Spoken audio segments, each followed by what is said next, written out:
فرمایا کہ اس کے حضور استغفار کرو، وہ آسمان سے بارشیں نازل کرے گا، تمہیں بیٹے بھی دے گا، تمہیں مال بھی دے گا، لہلہاتے باغ بھی ہوں گے، چلتی نہریں بھی ہوں گی، معیشت کا پہیہ چل جائے گا اگر تم اللہ سے ڈرنے والے بن جاؤ گے۔ تو آج ہم کہتے ہیں یہ ہو فلاں ماہر اور فلاں شخص ہو تو پھر ہماری معیشت بہتر ہو سکتی ہے۔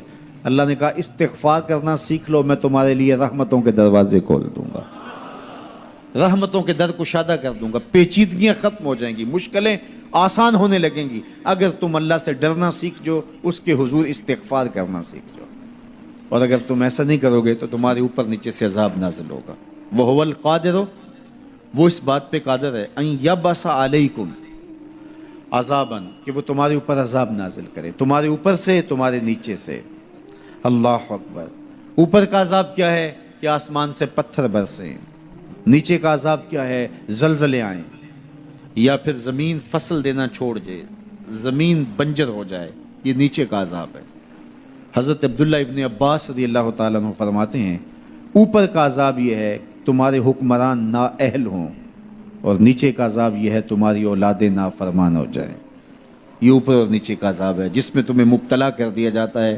یہ کب ہوتا ہے؟ جب تم اللہ کے حکموں کے نافرمان ہو جاؤ۔ جب چند لوگ اللہ کے نافرمان ہو جاتے ہیں تو پھر ان چند لوگوں کو انفرادی اذیتوں میں اور مشکلات اور پیچیدگیوں میں مبتلا کیا جاتا ہے۔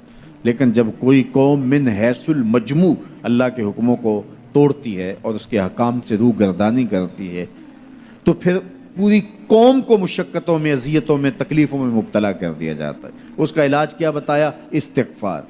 حضرت نوح علیہ السلام نے جو اپنی قوم سے کہا تمہیں مال بھی ملے گا، تمہیں دولت بھی ملے گی، تمہیں بیٹے بھی ملیں گے، سرسبز جو ہے وہ باغات بھی نصیب ہوں گے، ان کی شاخیں پھلوں سے لدی ہوئی ہوں گی، چلتی ہوئی نہریں اور برستی ہوئی بارش، ساون کے نچڑتے ہوئے بادل، اور ماحول کی خنکیاں اور خوبصورتیاں اور جمال اور لہلہاتے ہوئے سبزے، اور تمہارے اوپر ہر طرح کی عنایات برسیں گی اگر تم اللہ سے ڈرنا سیکھ جاؤ گے اور اللہ کے حضور استغفار کرنا سیکھ جاؤ گے، تمہیں خوشحال اور خوبصورت زندگی عطا کر دی جائے گی۔ اللہ اکبر۔ لیکن اگر تم ایسا نہیں کرو گے تو تمہاری معیشت تنگ کر دی جائے گی۔ استغفار کریں، تقوی کے خوگر ہو جائیں، شکر کرنے کی عادت ڈالیں۔ جو شکر کرتے ہیں اللہ تعالیٰ ان کو اور زیادہ عطا فرماتا ہے، دنیا میں بھی اور آخرت میں بھی۔ اس طرح دوسروں کی پریشانیاں دور کریں، اللہ آپ کی پریشانیاں دور کرے گا۔ بانٹنے کا مزاج پیدا کریں، آپ کے پاس جو بھی ہے بانٹ دیں، علم ہے تو بانٹیں، خوشیاں ہیں تو بانٹیں، آپ کے پاس دولت ہے تو لوگوں کے دکھ اس دولت سے دور کرنے کی کوشش کریں۔ جب آپ بانٹنا شروع کر دیں گے تو آپ کا رب آپ کو عطا کرنا شروع کر دے گا۔ یہ بات ہو نہیں سکتی کہ انسان کی زندگی میں مشکل نہ ہو۔ جب انسان کو پیدا کیا گیا تھا، اس کا خمیر گویا گیا تھا، تو 39 دن تک اس کے خمیر پر مٹی جو گوندی گئی تھی انسان بنانے کے لیے، اس پر 39 دن دکھوں کی بارش ہوئی تھی اور ایک دن خوشیوں کا می برسا تھا۔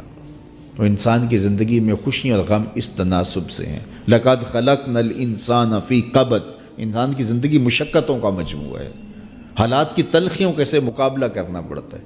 لیکن حالات مشکل ہو جائیں تو ان سے نکلنے کا راستہ کیا ہے؟ تو سنیے قرآن کیا کہتا ہے، وَمَن يَتَّقِ اللَّهَ يَجْعَلْ لَهُ مَخْرَجًا وَيَرْزُقْهُ مِنْ حَيْثُ لَا يَحْتَسِبُ، جو اللہ سے ڈرنے لگ جاتا ہے، تقوی اختیار کر لیتا ہے، تو پھر اللہ تعالیٰ جل شانہ اس کے لیے مخرج پیدا کر دیتا ہے، یعنی اس مصیبت سے نکلنے کے اللہ راستے دیتا ہے۔ یہ اس شخص کا مقصوم ہے جو اللہ سے ڈرتا ہے۔ اس پر مشکلات اس پہ بھی آتی ہیں، یہ نہیں کہ اس پہ مشکلات نہیں آتی، زندگی کی مشکلات کا وہ بھی شکار ہوتا ہے، لیکن جو ہی مشکلات آتی ہیں ان مشکلات سے نکلنے کا اللہ اسے راستہ بھی عطا کر دیتا ہے۔ اور دوسری بات، وَيَرْزُقْهُ مِنْ حَيْثُ لَا يَحْتَسِبُ، اللہ اس کو وہاں سے رزق دیتا ہے جہاں سے اسے گمان بھی نہیں ہوتا، وہاں سے رزق دے دیتا ہے۔ بندہ تو یہ کہتا نا کہ مجھے یہاں سے ملے گا، یہاں سے، ایک بندے کی منصوبہ بندی ہے، لیکن جو اللہ سے ڈرنے والا ہوگا اللہ اس کو وہاں سے رزق دے گا جہاں اسے گمان بھی نہیں ہوگا، خیال بھی نہیں ہوگا کہ یہ راستہ بھی حصول رزق کا ہو سکتا ہے۔